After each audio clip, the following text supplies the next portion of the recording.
Sabi, ang financial loss ay maaaring mangyari sa tatlong senaryo. Una, tayo mga breadwinner, namatay tayo. Pangalawa, na-injured tayo. At pangatlo, nagkasakit tayo. Kaya may apat na types para ma-manage natin yung risk na ito. Una is avoid risk. Pangalawa is accept risk. Pangatlo, reduce risk.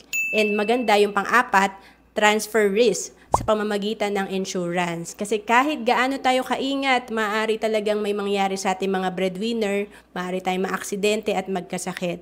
And ang maganda rito, kung naghahanap ka ng murang insurance, pwede ka sa Most 18 kung nasa Pilipinas ka at Most GRP naman pag ikaw ay nasa abroad. And ang maganda rito, pwede mo itong i-avail online.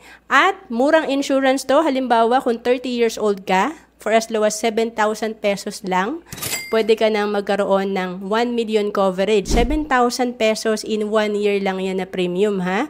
And of course, may kasama tong investment na hindi magne-negative. To know more about Most 18, Most GRP, message mo lang ako sa Facebook, Roanne Celis Capistrano.